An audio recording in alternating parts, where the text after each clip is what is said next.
Bonsoir, je m'appelle Bonifacio, j'ai 45 ans marié et père de 3 enfants. Je suis policier depuis au moins 20 ans. En 2013, je travaillais depuis environ un an dans une petite ville de l'intérieur du Sahara et c'est là que ma vie a changé pour toujours. Je considérais mon travail comme le meilleur au monde car pendant mon travail, il n'y avait pratiquement aucun incident. Quand il y en avait, c'était toujours les mêmes, ramenant chez eux ceux qui erraient la nuit, créant une sorte de tumulte et nuisant à la tranquillité de certains habitants, sans compter que l'équipe avec laquelle je travaillais était comme une famille pour moi, et dans la ville j'étais bien connu les habitants qui ne comptaient pas plus de 5000 personnes. Après 7 heures du soir, la ville était complètement déserte, la plupart des habitants ayant l'habitude de se coucher très tôt. La ville prend un air fantomatique, encore renforcé par les maisons abandonnées et en ruine qui contribuent à l'atmosphère sombre du lieu.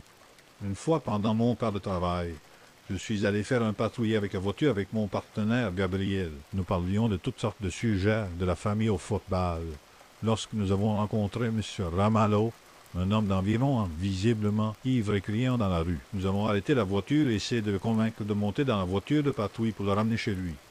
Ce Ramalho, sans hésitation, acceptait de monter dans la voiture avec nous, ce que j'ai trouvé très étrange car il avait l'habitude de le faire. Cela rend les choses plus difficiles quand il est ivre.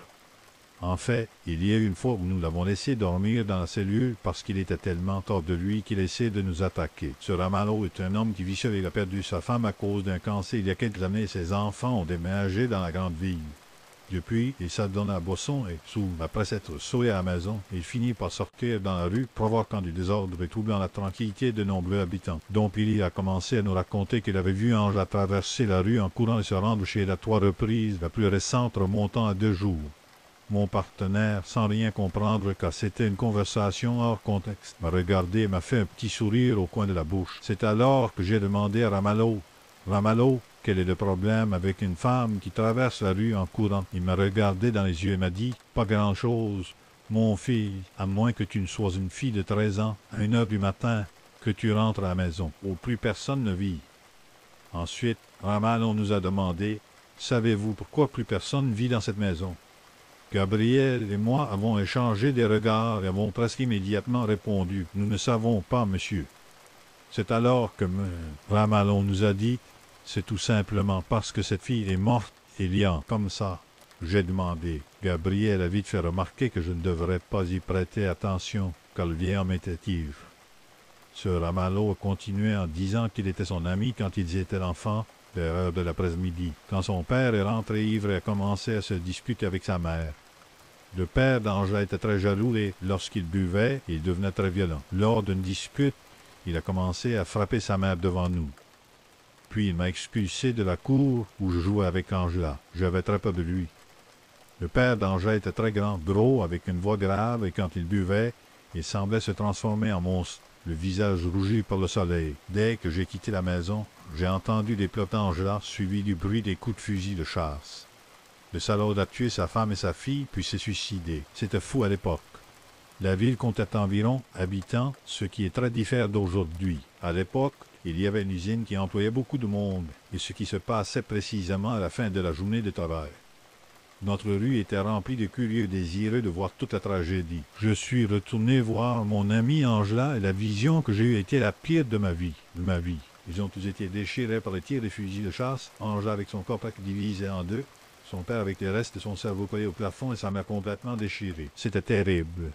Dans la voiture, c'était un silence absolu alors que nous nous approchions de la maison de Ramalho.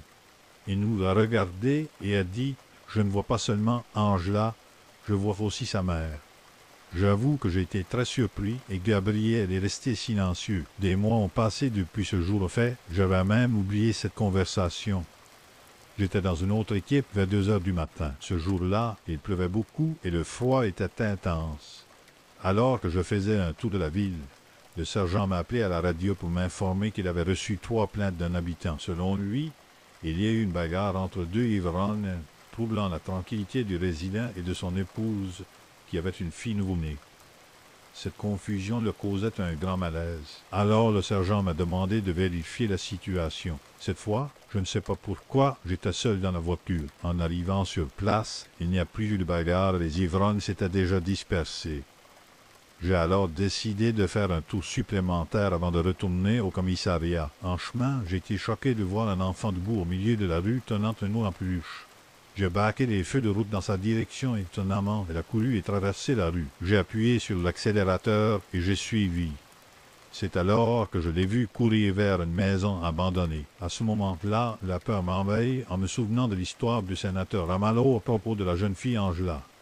Après quelques secondes de blocage dans le véhicule, ma curiosité a pris le dessus sur ma peur et j'ai ressenti le besoin d'enquêter sur les lieux. Je me suis arrêté devant la maison et j'ai réalisé qu'elle était abandonnée depuis des décennies.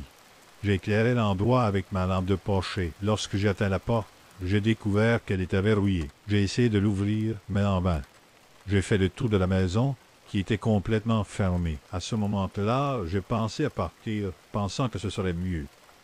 Alors que je retournais à ma voiture, j'ai entendu le bruit de la portière qui se déverrouillait. J'ai regardé en arrière et j'ai vu la porte complètement ouverte. J'étais surpris et effrayé, mais ma curiosité a pris le dessus sur moi. J'ai alors décidé d'entrer dans la maison. J'avoue que j'avais très peur. Quand j'ai mis le pied dans les escaliers, j'ai entendu des pas comme si quelqu'un courait à l'étage. C'est alors que je suis tombé sur une femme, assise dans un fauteuil à bascule avec un enfant sur ses genoux. J'ai vu une femme. J'étais paralysé comme une statue, ma peur s'est complètement arrêtée. La femme commença à se tourner lentement vers moi. Le spectacle était terrible. Son visage était pâle, ses yeux étaient écarquillés et brillants, sa bouche était complètement ouverte. J'ai commencé à trembler, puis ils commencèrent à se rapprocher. J'étais sous le choc lorsque j'ai entendu des pas monter les escaliers vers l'étage où je me trouvais. En me retournant, je suis tombé sur un homme grand et gros. Il criait, le visage complètement déformé, alors qu'il s'approchait de moi. C'est alors que je me suis évanoui.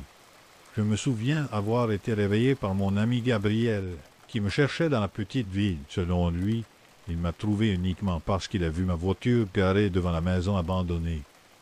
Gabriel m'a expliqué que, lorsqu'il est arrivé là où j'étais inconscient, il a entendu des voix et a pensé que j'avais des ennuis avec un mendiant tigre. Quand je lui ai raconté ce qui s'était passé, il a immédiatement eu peur. Quelques jours se sont écoulés et j'ai demandé un transfert pour travailler dans une autre ville. Un jour, alors que j'étais de service dans une ville lointaine, j'ai reçu un message de mon ami Gabriel, mon ancien partenaire, m'informant que le vieux Ramalho avait été retrouvé mort dans cette même maison où j'éprouvais tant de terreur. Selon Gabriel, ils ont découvert le corps de Ramalho seulement parce que les voisins ont commencé à sentir une odeur putride provenant de cette foutue maison. Lorsqu'ils sont arrivés sur les lieux, ils ont trouvé le corps de Ramalho en état de décomposition, avec son visage après avoir lu le message de Gabriel. Une expression de peur m'envahit. J'avoue que toute la situation d'horreur que j'ai vécue m'est venue instantanément à l'esprit. En imaginant les souffrances que Ramalho a dû affronter pour arriver à ce but, je crois qu'il était ivre et qu'il était attiré par l'esprit dans cette maison maudite. Je suis actuellement en traitement psychologique pour mieux gérer mon travail et ma vie. Mais je me sens toujours hanté par ce dont j'ai été témoin ce jour-là. Aujourd'hui, je mets mon Dieu en premier, afin de pouvoir travailler en paix avec moi-même. Qu'avez-vous pensé de ce reportage? Laissez-le dans les commentaires. Abonnez-vous à la chaîne et restez toujours au courant de tout.